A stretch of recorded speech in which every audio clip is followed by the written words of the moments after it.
no funcionan así las cosas. Alguna vez escuché a un cantante decir, si usted quiere dejar de sufrir y si quiere no tener problemas, cámbiese de planeta, porque en este siempre va a haber problemas. Siempre va a haber problemas. Y es el vaivén de la vida, ¿no? A veces estamos bien y tenemos un montón de cosas lindas que pasan en nuestras vidas, situaciones que nos alegran, pero a veces también tenemos momentos tristes donde lo único que nos enseñan es regresar a ver y saber que dependemos única y exclusivamente de Dios. Cuando Salomé ayer me contaba eso, me hacía una pregunta que le hago a usted también para que medite, porque Salomé le ha recomendado, como dijo el pastor, ni siquiera que hable, para que pueda recuperarse. Y ella me decía, ¿qué harías tú, Fer, si el doctor te dice un día que dejes de hablar? Y yo le hago la misma pregunta a usted. ¿Qué pasaría si el día de mañana, por X circunstancia, le prohíben que hable? Algunos dirían que bueno, al fin ya va a ser silencio. Pero ¿saben una cosa? Cuando estamos pasando por esas situaciones complicadas y difíciles, es cuando podemos darnos cuenta lo pequeñitos que somos delante de Dios. X, Y motivos pueden pasar y Dios nos puede mostrar y nos puede hacer ver que somos dependientes de Él. Un día estamos, otro día no estamos. Un día nos dan la mejor noticia del mundo y al siguiente nos pueden dar la peor noticia del mundo. Pero saben, en medio de todas esas circunstancias, Dios está presente. No es que Dios se ha ido, sino que Dios está presente. Pero no lo entendemos a veces y no es la prédica hoy de cómo entender a Dios, porque no vamos a entenderlo. Solo tenemos que tener fe. Y eso es lo más complejo para el ser humano, creer sin ver. Así que fuerza, mi Salito, estamos contigo. Y creo que hoy has recibido el cariño de toda la gente también que está contigo. Y cuando usted esté en su casa, ore por ella, acuérdese de ella en sus oraciones. Y el Señor puede hacer un milagro y de eso estamos seguros. Amén. Bueno, hemos estado hablando en estas semanas acerca del perdón. Hemos ya tenido 2 clases acerca del perdón y hemos estado conversando un poco acerca de qué se puede hacer.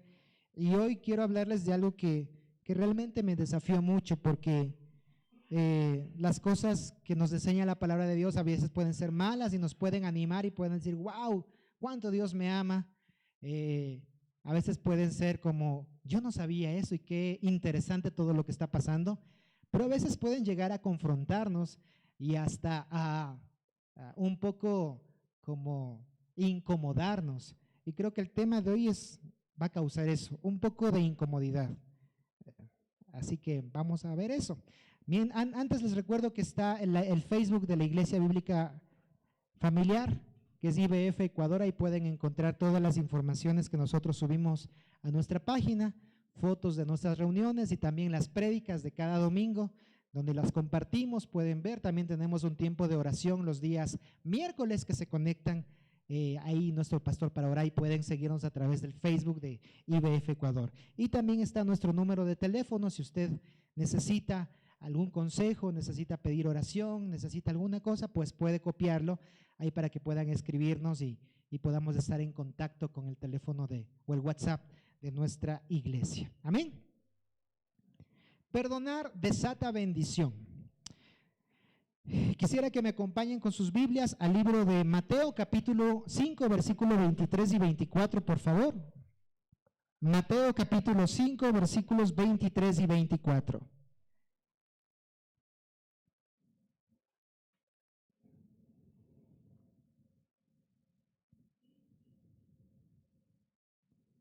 Mateo 5, 23 y 24. Si no lo tienen, acérquese a una persona que sí lo tenga ya. Dice la palabra de Dios de la siguiente manera: por tanto, si traes tu ofrenda al altar y allí te acuerdas que tu hermano tiene algo contra ti, deja allí tu ofrenda delante del altar y anda, reconcíliate primero con tu hermano y entonces ven y presenta tu ofrenda. Eso es lo que dice Mateo 5, 23 y 24. Hablemos un poquito del autor y del contexto de este pasaje. Quiero contarles que el autor, estamos leyendo el Evangelio de Mateo. Mateo fue uno de los 12 discípulos de Jesús y él tenía una condición que era cobrador de impuestos. Un cobrador de impuestos en ese tiempo era una persona bastante odiada por toda la gente. Me llamó la atención una situación, que es que el otro nombre de Mateo es Leví, y Leví significa el que une a sus hermanos. Y Leví o Mateo hacía cualquier cosa menos unir a sus hermanos, porque él trabajaba para un gobierno romano, él cobraba impuestos a las personas, y él hacía más o menos lo siguiente. Ustedes ven esa puerta ahí, ¿no es cierto? En la antigüedad las ciudades eran, en su mayoría, eran amuralladas y solo había una o dos puertas para entrar y salir. Lo que hacían los cobradores de impuestos eran ponerse con una mesita ahí en la puerta, una sillita, y entonces al que llegaba y pasaba por la puerta inmediatamente le cobraban impuestos. Y habían unas cosas tan tenaces que, por ejemplo, el que estaba sentado cobrando impuestos podía inventarse cualquier tipo de impuestos. O sea, por ejemplo, pasaba alguien y le veía medio alto y decía impuesto por ser alto. Sí, así, simplemente pasaban y le cobraban. Había otro medio gordito, impuesto por ser gordito. Y si pasaban dos gorditos, al segundo gordito le cobraban más por ser más gordito. Y si pasaban vacas, le cobraban impuesto por las vacas. Y si pasaba comida, le pasaban impuesto por la comida. Entonces, esta gente estaba sentada ahí, cobraba impuestos, pero no solamente que hacía eso, sino que además, estos impuestos él hacía como no sé, una forma de dividir. Entonces, de los impuestos que cobraba, que eran para el Imperio Romano, una parte se quedaba el cobrador de impuestos y una parte declaraba al Imperio Romano. Entonces, obviamente, esta gente, cobradores de impuestos, eran muy mal vistos por todo el mundo, porque aparte de que les cobraban por cualquier cosa, como les dije, aparte ellos se robaban la plata y vivían de esa parte que ellos se cogían de la cobradora de impuestos. Entonces Mateo era una de estas personas, no era muy querido por la gente, era una persona muy acomodada porque como cobrador de impuestos, él tenía su dinero y tenía su casa y podía hacer lo que quería. Él se encuentra con Jesús y yo me imagino que se encuentra con Jesús de la misma manera como estaba él haciendo. Quizás Jesús estaba entrando a una ciudad y le vio a Mateo. ¿Y saben qué les dijo? Sígueme. Eso fue lo único que le dijo a Mateo, sígueme. Y dice que Mateo en ese momento dejó su mesa, dejó su dinero, dejó todo lo que tenía y comenzó a seguirle a Jesús. Y se convirtió en uno de sus discípulos. Y luego en autor del evangelio que estamos leyendo hoy por hoy. Él es una persona que después, por ser judío y por encontrarse con Dios, él escribió este evangelio de Mateo con un propósito. Y este propósito era que a través del evangelio él quería demostrar a los judíos que Jesús era el Mesías.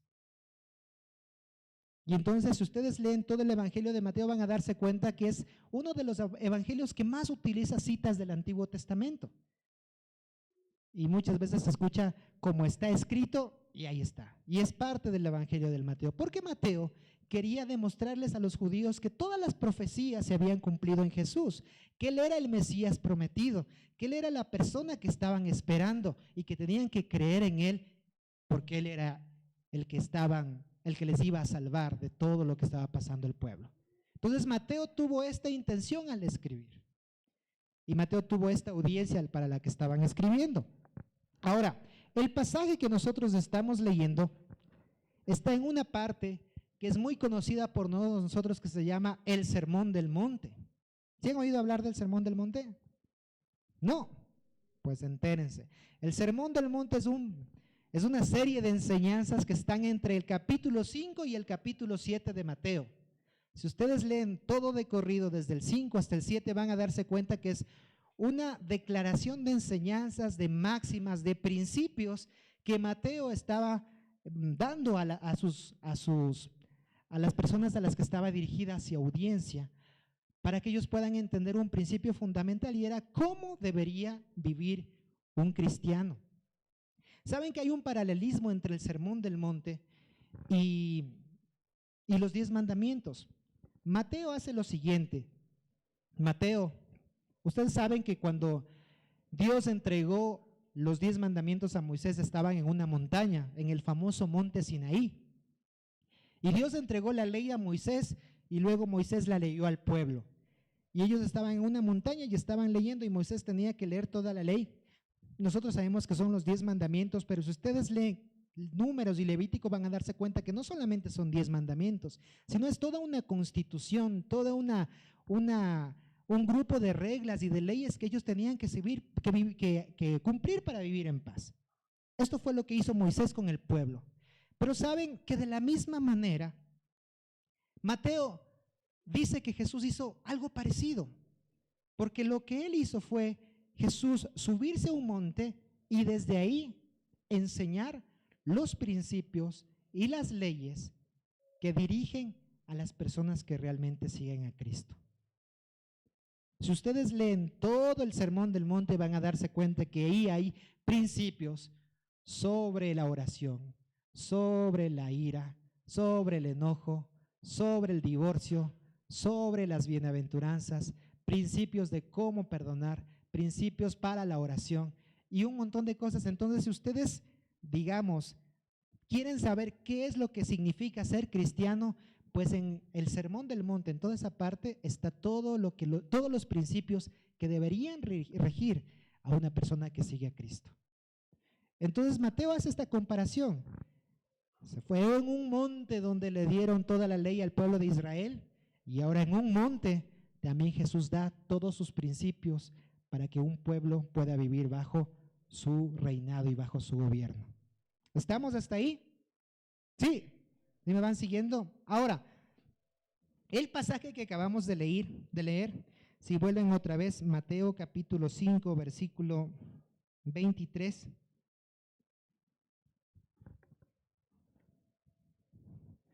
Comienza con una frasecita. Dice, por tanto. ¿Sí leen? ¿Está en su Biblia? Por tanto. No sé si alguien inicia de otra manera o en otra versión inicia de otra manera, pero va a ser un sinónimo de por tanto. Y este por tanto tiene que ver con hacer hincapié en algo que se dijo antes. Entonces es como decir, esas flores son muy bonitas, por tanto me voy a llevar una a la casa, ¿no? Sí, estoy dando una razón por las cosas que están pasando antes. Entonces, los versículos que leímos al principio comienzan con un por tanto y tienen que ver con algo que está antes. Así que vamos a leer qué es lo que dice antes para saber de qué se refiere. Leamos desde el versículo 21, por favor. Sí, ¿tienen ahí? Dice, oísteis que fue dicho a los antiguos, no matarás. Y cualquiera que matare será culpable de juicio. Pero yo os digo que cualquiera que se enoje contra su hermano será culpable de juicio.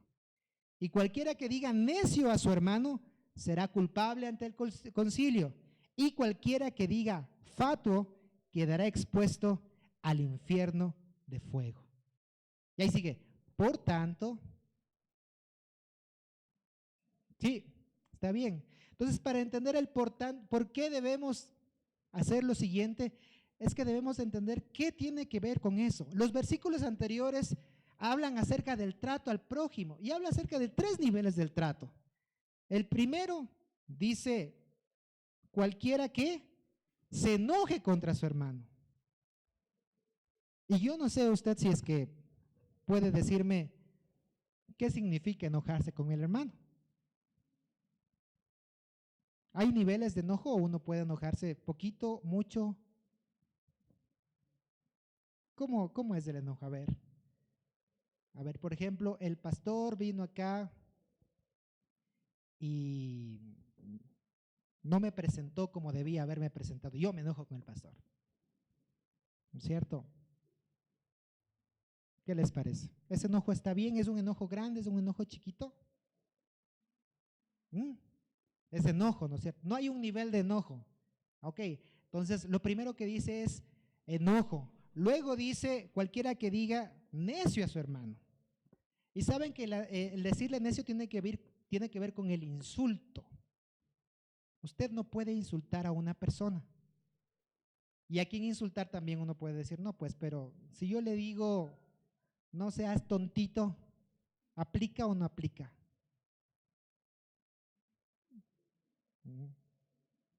Es chiquito, ¿no? Pero es un insultito chiquito. Enojo, insulto. Y lo tercero es la humillación. Fato significa tonto. Cuando yo humillo a una persona y le digo palabras para humillarle, ya sea por su raza, ya sea por su color de piel, ya sea por su género, por cualquier cosa, estoy también haciendo que esta persona se sienta mal. Enojo, insultos, humillación. Tres cosas que van de la mano, ¿saben con qué? Con matar, según lo que dice el versículo anterior. Cualquiera que mate será culpable. Pero Jesús dice, cualquiera solamente que se enoja ya es culpable. Algo que tenemos que entender y que muchas veces nos pasa por alto es que en la ley habían cosas muy claras y específicas por las que una persona debía ser castigado. Y en este caso vemos que el mismo Jesús dice, ¿habéis escuchado que se dijo? No asesines o no mates. Eso está en Éxodo capítulo 20, versículo 13. Pero Jesús dice que equivale al mismo juicio y al mismo castigo, ¿qué? Enojarse, insultar o humillar. Estamos.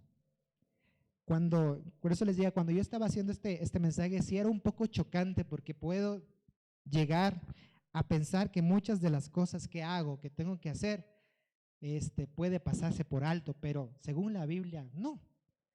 Porque a pesar de que en la ley decía que el matar puede llevar a un castigo y a un juicio, Jesús dice no solamente el matar, sino el enojarse. Y ahí les voy a explicar por qué muchas veces puede pasar esto. Porque cuando una persona mata a otra persona es algo muy, digamos, muy evidente de odio que hay en su corazón. Entonces, si yo estoy tan enojado con una persona y no quiero verle, como en el caso de Caín y Abel, ¿no? Caín estaba tan enojado con su hermano que agarró una piedra y le mató. Y fue eso. Pero saben que muchas veces nosotros no podemos llegar a esa, y espero que nunca lleguemos a esa acción de golpear a alguien o matar a alguien por el enojo. Pero saben que sí podemos estar matándole en nuestra mente a una persona. Enojados. ¿Han oído esa frase que dice, no me mates de las iras? Sí, no me mates de las iras. Y aunque es una frase muy conocida para nosotros, está tomando en cuenta esto. Estás matando a alguien en tu mente por el coraje y por el enojo que te está haciendo tener. Saben que hay muchos homicidios que se hacen aquí en la mente. Hay muchas personas que les desean mal a los otros aquí en la mente. Hay muchas personas que dicen, ojalá se caiga y se rompa una pierna. Hay muchos que piensan eso, del enojo. Ojalá le vaya mal. Ojalá le pase algo malo. Y saben que eso en la mente es matar. Sí, tienen la misma relación. Y es por eso que en la actualidad, lamentablemente, nuestro mundo está sumido en un montón y en una generalización de odio, de personas que están resentidos los unos con los otros, de personas que en su mente ya mataron a un grupo de gente por pensar distinto, por hablar distinto, por creer en ciertas cosas.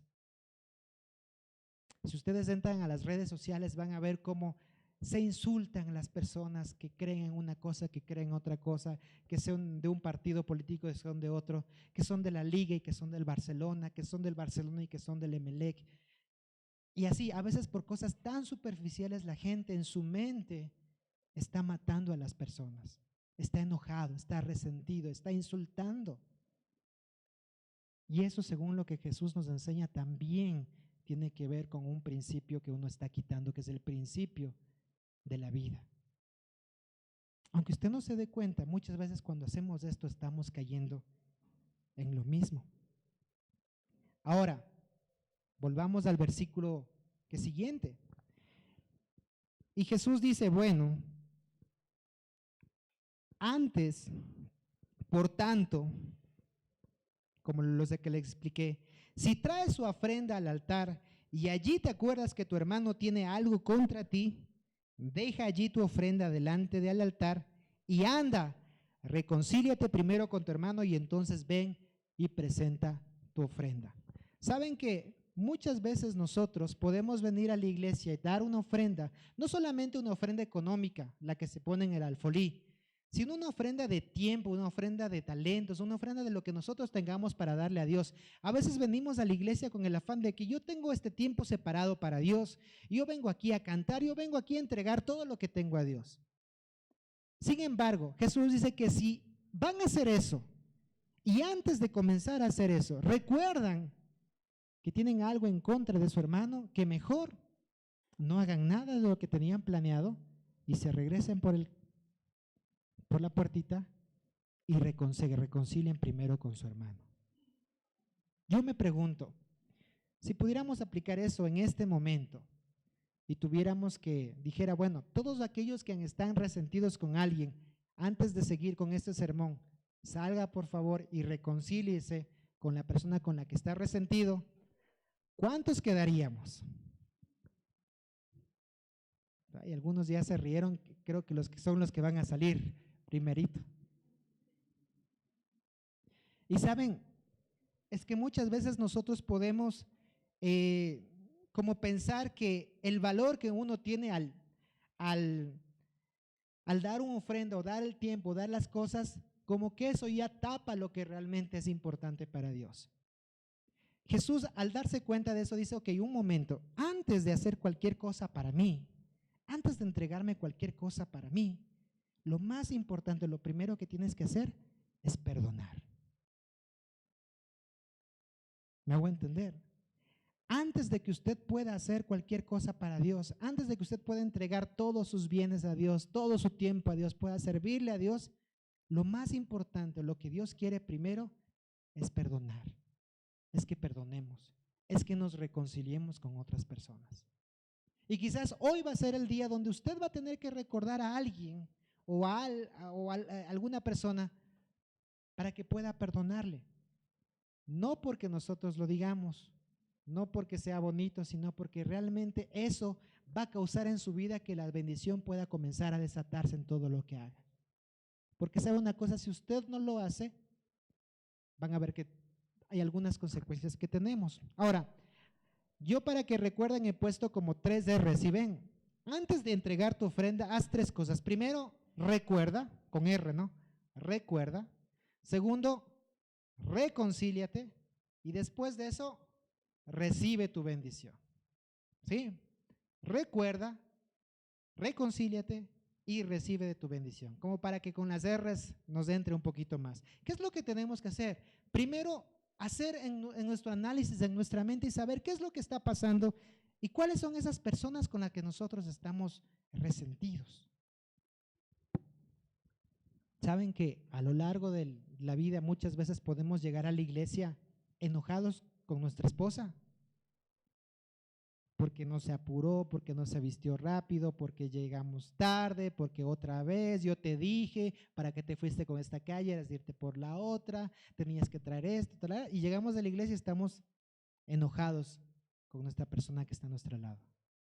A veces no es con la persona en ese momento, sino que desde el sábado de noche ya estamos enojados. Y llegamos y vamos a la iglesia, no importa, apúrate, llega, tenemos que llegar porque si no el pastor nos habla. Y llegamos así.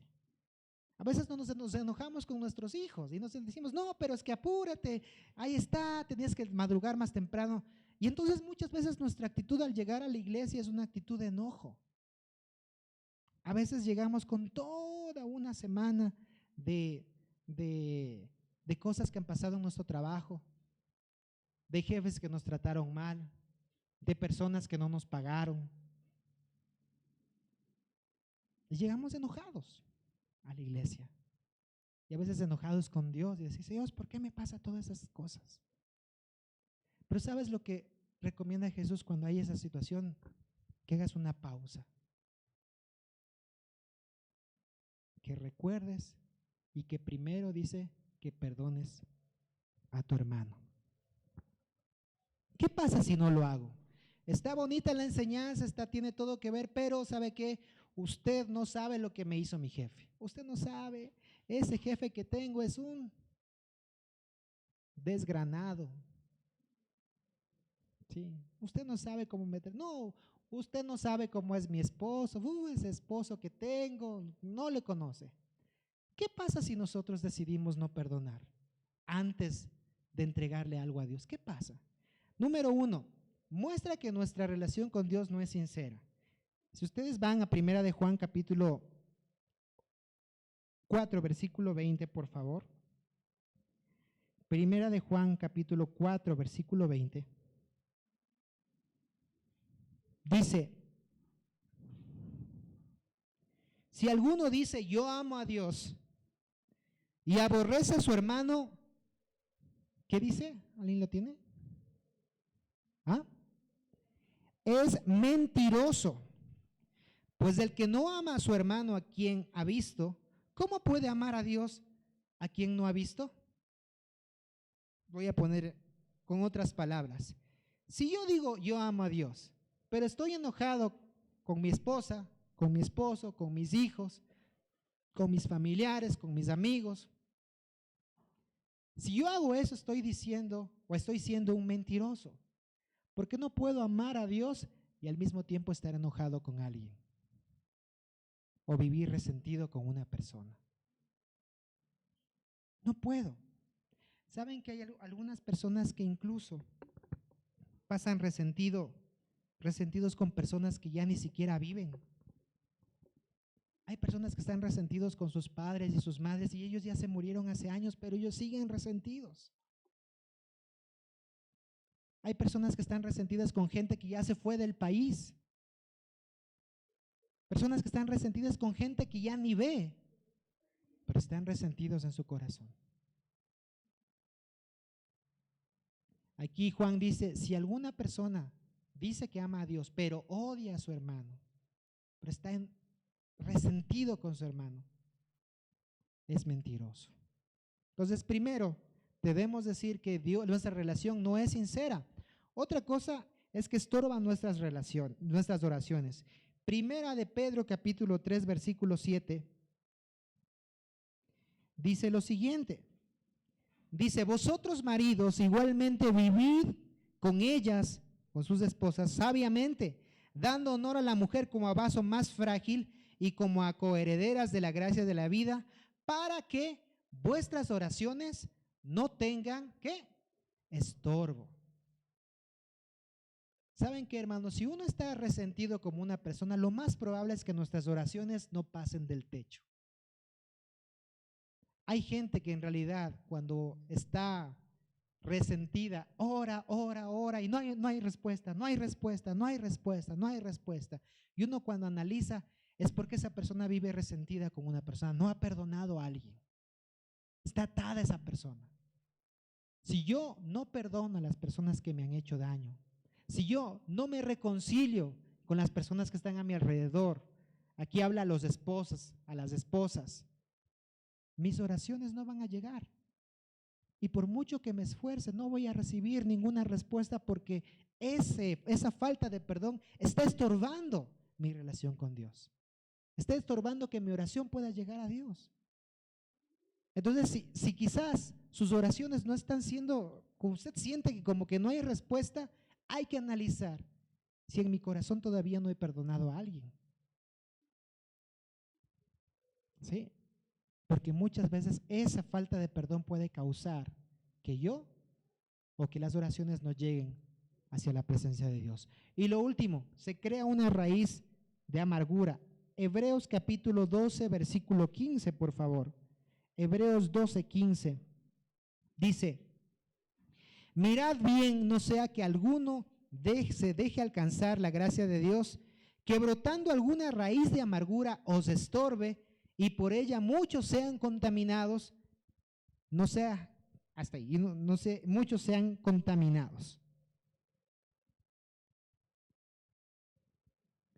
Brotando alguna raíz de amargura os estorbe y por ella muchos sean contaminados. ¿Sabe algo más que causa la falta de perdón en nuestras vidas o el no perdonar? Es que pueda crearse una raíz de amargura en mi corazón y esa raíz de amargura pueda contaminar a otros.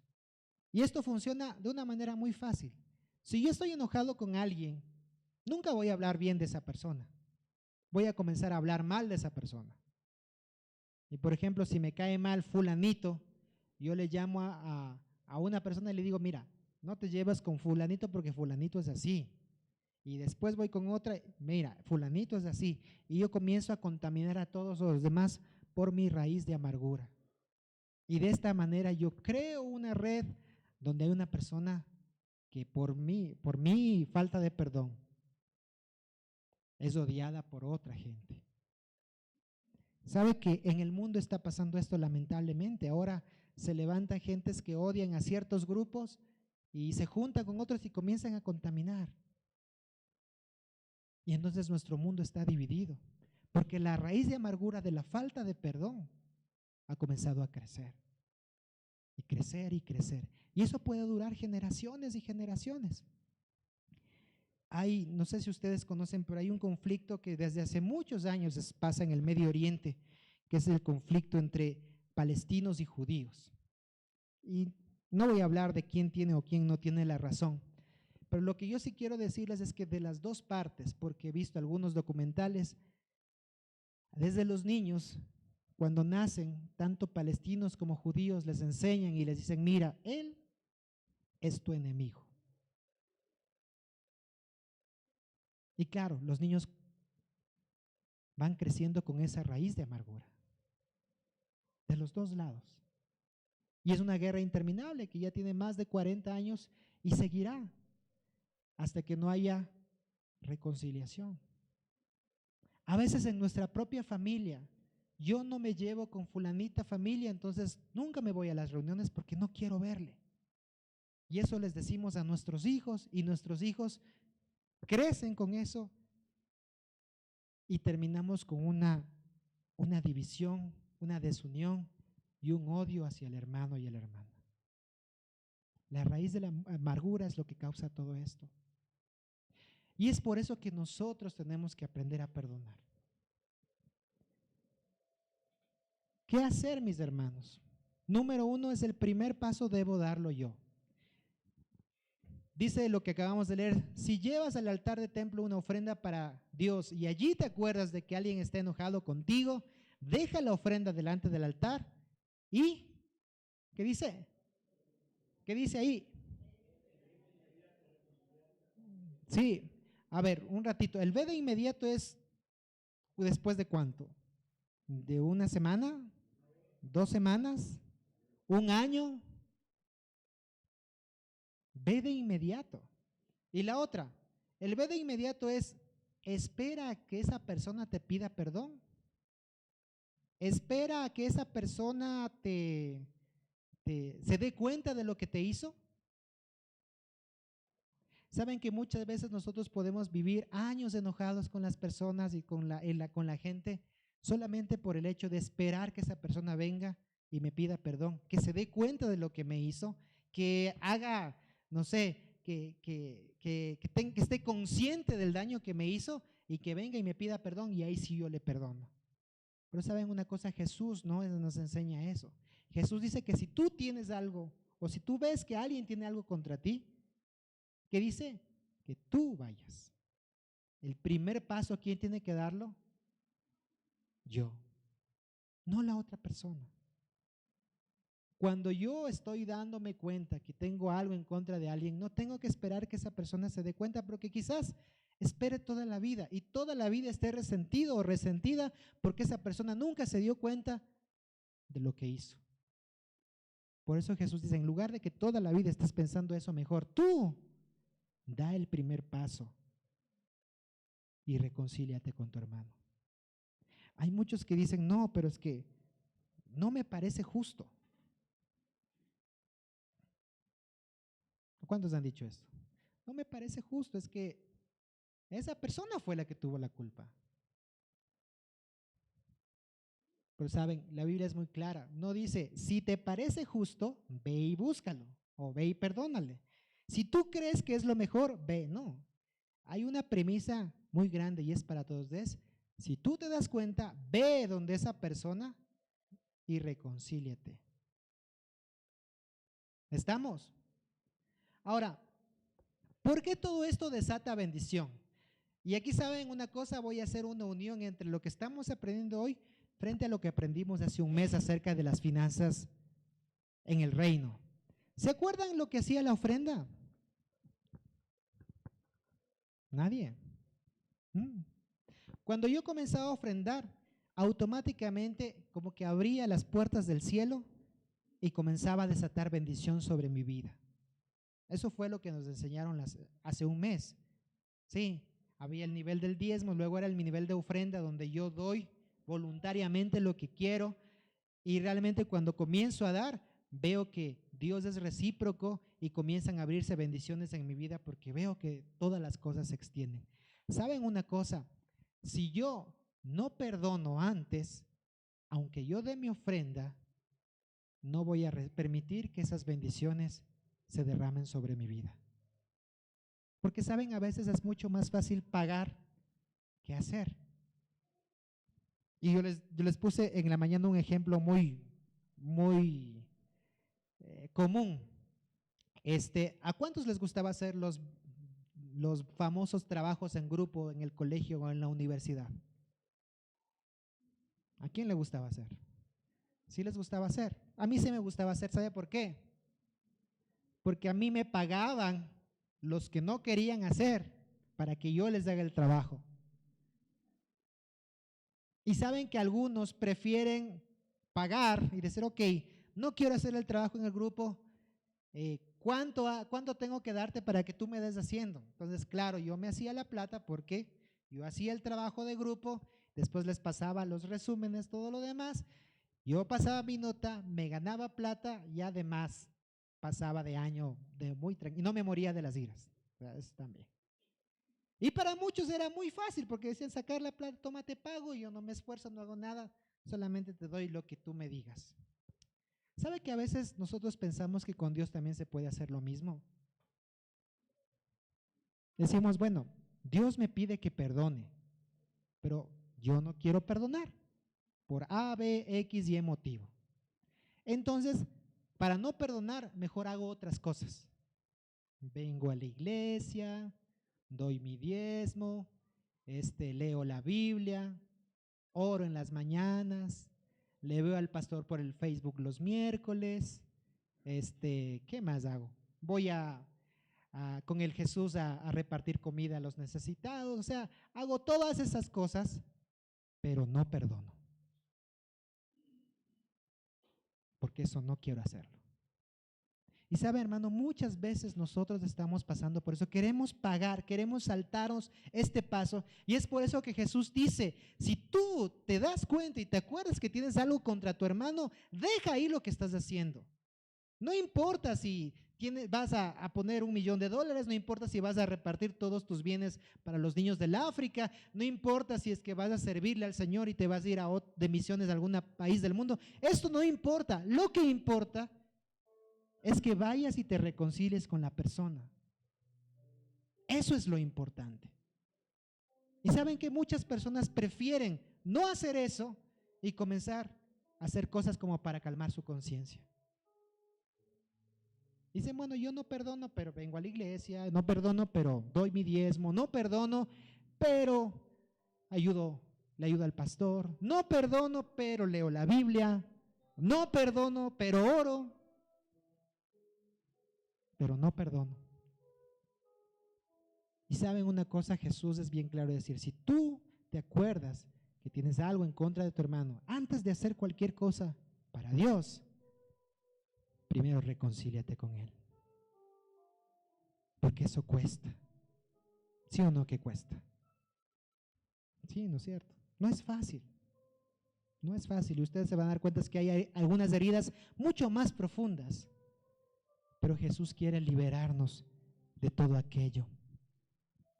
La ofrenda es la llave de bendición en nuestras vidas. Pero si no perdonamos antes de dar nuestra ofrenda, esa llave siempre estará cerrada. Miren, hermanos, quiere que su vida sea bendecida. Primero hay que reconciliarse con la gente. Primero hay que perdonar. Primero hay que dejar nuestro orgullo y decir, ok, tengo que arreglar las cosas con fulanito, con menganito, y tengo que estar en paz. No deje que el resentimiento maneje su vida. No deje que el resentimiento haga que todo lo que haga sea en vano. Incluso sus oraciones pueden ser en vano si usted no perdona. Sabe que ya a nivel general, una de las razones por la que nuestros países están como están, política y socialmente, es porque no hay perdón. Porque no hay perdón entre las personas. Porque no le perdonan al presidente de hace 10 años ni al de 30 años atrás. Porque no le perdonan a su padre que le dejó, que le abandonó. Porque no perdonan al país donde nacieron. Porque no le perdonan a su mamá por no hacerle estudiar lo que quería. Y saben, cuando nosotros tenemos eso en el corazón, va a ser muy difícil que podamos alcanzar la bendición que Dios tiene para nosotros. El primer paso es el perdón. Y nosotros podemos decir, Señor, hoy quiero dar ese primer paso o quiero quedarme igual. Toda la vida, esperando que Dios haga algo, pero yo con un corazón duro de no querer perdonar a las personas que me hicieron daño. Y como les dije, yo no conozco el nivel de daño que les han hecho, pero Dios sí lo sabe. Y yo sé que hay unas cosas mucho más difíciles que perdonar que otras, sí. Pero saben, cuando usted perdone, se libera y se rompe una atadura en su vida, de tal manera que usted va a ver bendición y va a haber paz. Y va a haber algo que no se imaginó. Pero en cambio, si usted sigue con ese resentimiento en su corazón, con esa lucha y eso de no querer soltar, déjeme decir que toda su vida va a vivir con ese pero en su vida. Tenemos mucho que perdonar porque la gente siempre nos va a hacer daño. Pero para evitar el ir por la vida con muchas cosas, es para eso que Jesús nos enseña acerca del perdón. Quiero dejarles con esta frase final. La bendición que obtenemos al perdonar es saber que nuestra ofrenda llegará a la presencia de nuestro Dios sin ningún estorbo y eso abrirá las puertas del cielo para nosotros. Cuando usted perdona, está abriendo una puerta en el cielo. Está diciendo, Dios, estoy listo para recibir tu bendición. Pero cuando usted no perdona, está igual poniendo un candado ahí que no se va a abrir mientras usted no decida perdonar. Mi hermano, mi hermana, es muy complejo esto, no es fácil. Y desde aquí yo quiero decirles que no es fácil hablar acerca del perdón, porque muchos de nosotros hemos sido heridos de diferentes formas. Hay veces que ni siquiera queremos que la gente se acerque o acercarnos a la gente por todo lo que hace. Sin embargo, cuando nos damos cuenta del poder del perdón, vamos a abrir muchas puertas y muchas cosas en nuestra vida. Incluso, ¿saben una cosa? Lo que estaba leyendo, nuestra salud puede mejorar solamente cuando perdonamos de verdad. Hay cosas en nuestro corazón y en nuestra vida que son causadas no por el cuerpo, sino por nuestra mente, por la falta de perdón. Por eso perdonar desata bendición en nuestra vida. La decisión es de cada uno de nosotros. Como dije, Estamos aquí delante del altar de Dios. ¿Qué va a hacer usted? ¿Va a ir inmediatamente a pedir perdón, a perdonar, a reconciliarse con la gente? ¿O va a esperar todavía a ver qué pasa? Póngase de pie, por favor.